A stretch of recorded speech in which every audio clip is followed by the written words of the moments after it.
Les paroles que je vous ai dites sont esprit et vie.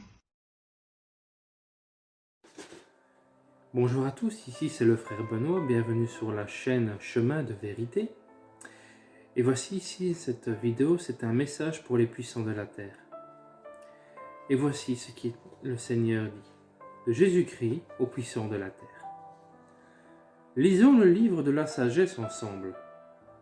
Il commence par l'exhortation que j'ai tant de fois dictée à tous les puissants de la terre. Qu'ils soient puissants, plus en justice qu'en force. La force n'est pas un attribut de la sainteté. Elle ne place pas l'être humain au niveau surhumain. Il n'y a qu'une force qui vous élève, celle de l'esprit. Mais elle est à l'opposé de la force que vous aimez et admirez, comme si c'était une grande chose. Vous aimez la violence, l'arrogance, la férocité, et vous appelez cela trinôme. La force que vous vénérez par crainte, comme le fauve enchaîné craint l'empire du dompteur. Mais prenez garde, cette force est commune aux brutes, force uniquement de chair et de sang. Elle vous fait commettre des actes de chair et de sang. Elle est donc rarement synonyme de justice. Je l'ai dit et je le répète, vous les puissants ne l'êtes qu'aussi longtemps que je le permets, et pas plus. Qu'est-ce donc que ce fouet que vous agitez sur ceux qui n'ont pas d'autorité spécifique? Dépouillez du rôle dont vous avez hérité, si vous êtes des rois, ou que vous avez obtenu par chance ou par ruse, si vous êtes des dignitaires, des ministres, des chefs de province ou de village, des directeurs d'instituts, d'usines, de bureaux, de couvents. En quoi êtes-vous différents des autres? En rien. Très souvent, vous, subordonnés, mériterez le poste plus que vous. Même s'il se taisait par crainte, il vous juge, et Dieu vous juge. Lui qui mieux que tout voit vos actions et vos allégeances aux statues dorées couronnées. Mais statues de boue, et de boue noire de l'étang la plus putride. Les faux hommages obligés dont vous voulez qu'on vous encense répugnent à Dieu qui pardonne à ceux qui parmi les foules sont forcés de vous les rendre. Il vous maudit, vous les autres qui vous idolâtres au point de vous croire des dieux et de vous rendre ce culte d'honneur et de respect qu'ils ne me rendent pas à moi. Il n'y a qu'un seul Dieu, celui qui a fait la terre, sur laquelle vous régnez pendant votre brève journée, avec votre sot et cruel orgueil. Vous voulez vraiment être des grands, des forts? Puisez cette grandeur et cette force à celui qui est grand et puissant. Dieu, en suivant sa parole, en demeurant en lui comme des enfants. Vous ne valez pas plus que le dernier de ceux qui naissent de la femme au regard de Dieu, qui est le Père créateur de tout, et qui peut tenir sur son cœur comme une perle précieuse le misérable que vous méprisez, et pour qu'il a une prédilection pour sa sainteté, alors qu'il vous regarde avec reproche, vous qui le défiez du haut de votre siège précaire, vous qui gouvernez la terre avec besoin de tant de lumière. La lumière vient de Dieu. Lui seul est le Père et générateur de la lumière. Restez donc dans son saint rayon, suivez la lumière, ne la répudiez pas pour les ténèbres. Cherchez conseil auprès du Seigneur, il n'est pas de ces conseillers stupides, menteurs et intéressés qui vous entourent, vous flattent et excitant vos pires instincts, soit par un esprit servile, soit dans le but de vous induire en erreur, afin de provoquer votre chute et se substituer à vous sur le siège dont vous serez tombés. Mais ne songez pas à la recherche, ce Seigneur saint et qui voit tout dans des intentions mensongères. Maudits soient ceux qui ne cessent d'invoquer mon nom et ma providence pour tromper les foules en feignant d'être des agneaux alors qu'ils sont des loups. Ce nom grand et puissant qui donne et resplendit comme un soleil béni sur les bons et comme la foudre sur les méchants de cette terre et de la demeure de Satan. Ce nom devient sur leurs lèvres un charbon sacrilège qui descend dans le cœur et le brûle. Je suis là où un de mes enfants m'appelle, mais je n'entérine pas de mon appui les œuvres des méchants. Pense, ô humains, que leur triomphe éphémère, lesquels vont croire que je suis avec eux et douter de ma justice, ne sont pas venus de moi. C'est leur père, chef, Satan, qui leur accorde, comme à ses enfants et militants dévoués, dans le but de leur créer un tourment de plus en plus grand après la mort. Je suis là, ô fidèles, crois en moi. Mais ceux-là ne sont pas fidèles. S'ils l'étaient, ils observeraient ma parole et la volonté de celui qui m'a envoyé. Au lieu de cela, ils piétinent la première, désobéissent à la seconde et offensent l'Esprit Saint, en tuant leurs esprits par la haine et qui est contraire à l'amour, par la luxure profanatrice, par l'orgueil qui corrompt les âmes. Ce sont des embarcations sans gouvernail, emportées par le vent et le mauvais courant. Ils s'éloignent de plus en plus de leur destination, qui est Dieu, et finissent par périr au fond de l'abîme.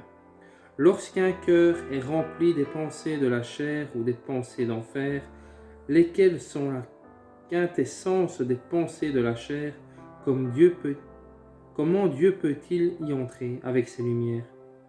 Quand un cœur qui appartient déjà à Dieu se sépare, lui, en agissant mal, comment mon esprit peut-il continuer à être son maître?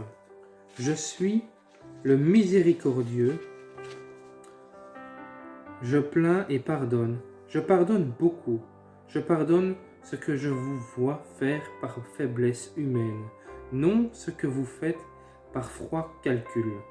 Et je ne serai jamais juge plus sévère qu'avec celui qui, par sa pensée, vendu à Satan, commet plus de crimes qu'un bandit, induit les autres à en commettre et surtout commet les crimes des crimes, celui d'induire les esprits à douter de Dieu. Aujourd'hui, ce crime d'homicide et de déicide n'est pas le monopole d'un petit nombre. On tue les corps et les âmes, et on tue l'idée de Dieu dans les âmes en les rendant aveugles comme des orbites vides. Les foules ne se rendent compte que trop tard, mais moi, je vois au moment où vous pensez et agissez, et vous tous, les impies de la chair et de l'esprit, vous serez jugés très sévèrement. Ici, c'est une leçon sur l'épître de Saint Paul aux Romains. Jésus dit que la charité règle aussi les rapports entre les autorités et leurs sujets, soit qu'il s'agisse de l'autorité ecclésiastique ou de l'autorité civile. Aucune personne en autorité n'a le droit de manquer de charité et de justice du fait qu'elle est placée à un haut niveau. Dieu, car c'est toujours Dieu qui permet que le pouvoir soit donné à l'un ou à l'autre, ne place personne en autorité pour qu'il devienne le tourment des autres, mais pour éprouver la justice et la charité et pour punir ceux qui ne les pratiquent pas en croyant sottement avoir été exemptés de telles obligations du fait qu'ils ont été placés en haut. Se voir haut placé, être chef, implique des devoirs de paternité outre à ceux de fraternité. Les chefs qui manquent à ces devoirs sont jugés sévèrement par Dieu, qui les tient pour responsables non seulement de leur manque de charité et de justice, mais aussi des réactions que leur faute provoque chez leurs sujets. Celui qui, parce que haut placé, persécute, moleste ou frappe injustement une personne humble ou un sujet, va être appelé à rendre compte à Dieu des scandales, détresse et doutes que ces actes d'injustice et ces manques de charité provoquent inévitablement dans le cœur des opprimés au sujet de la justice et de la providence divine. Dieu ne punit pas et ne punira pas celui que des hommes en autorité punissent injustement. Même si l'opprimé a des réactions qui s'expliquent, Dieu ne le punira pas, mais il sera inexorable envers celui qui a, par ses actions tyranniques, aura violé l'esprit des humbles et éveillé en eux le doute, la rébellion et le reste. Il les punira parce que ces gens en autorité auront frappé Dieu. Oui, Dieu, car c'est Dieu qui risque d'être privé d'un fils ou qui se voit mis en doute par un fils à cause des mauvaises actions des puissants. En effet, celui qui est frappé, que pense-t-il? Il se dit, pourquoi Dieu, qui est tout-puissant, ne fait rien?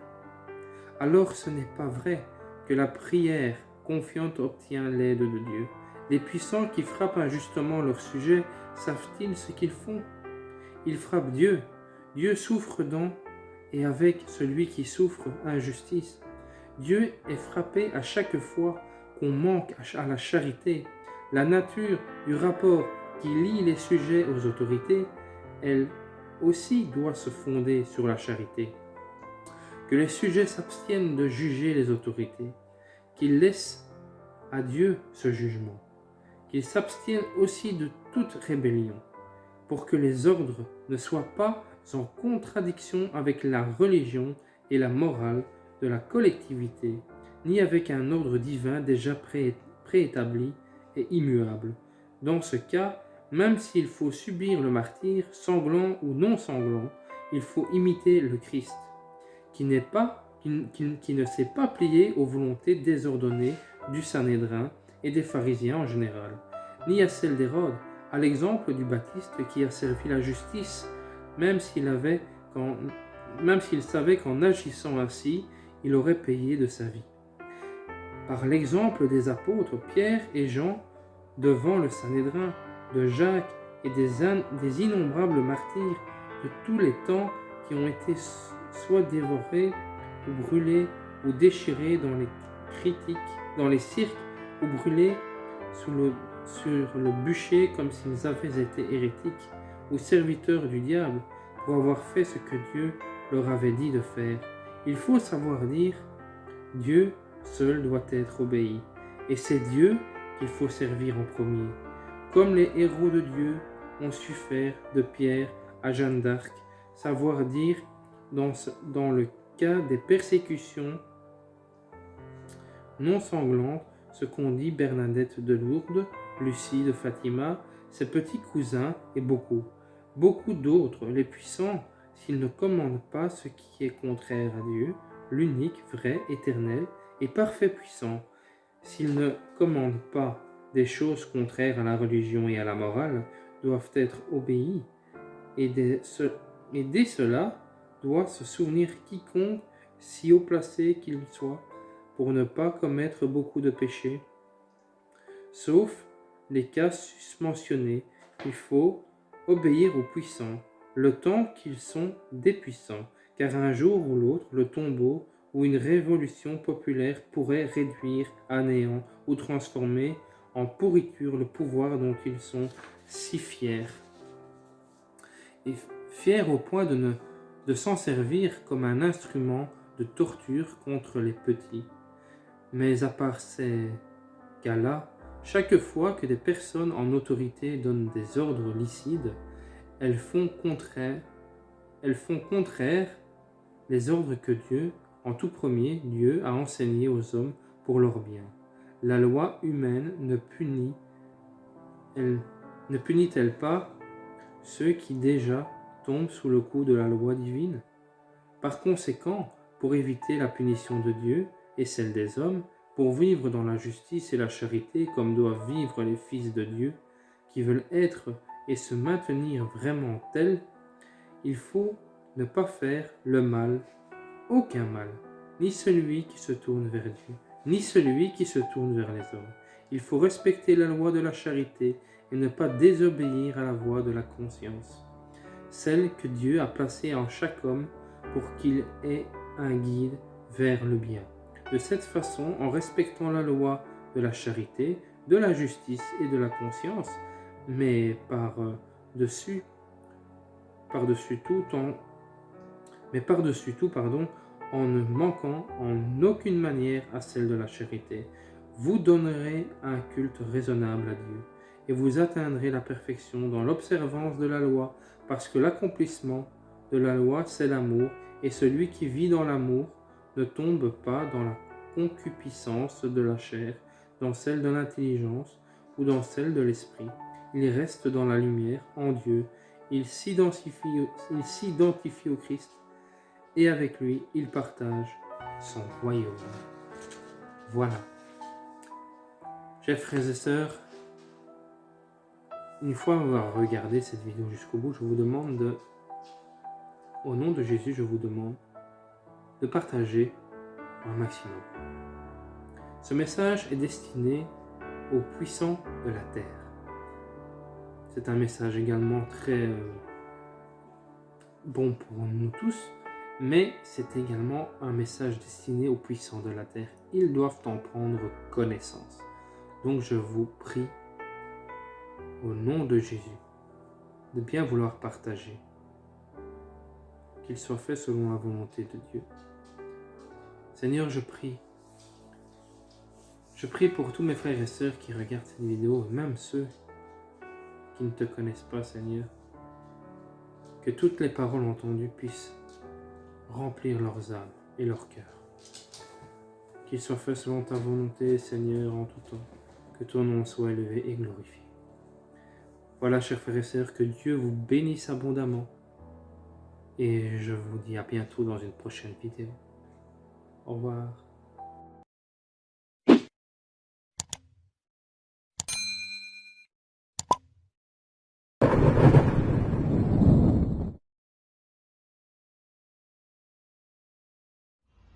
Les paroles que je vous ai dites sont esprit et vie.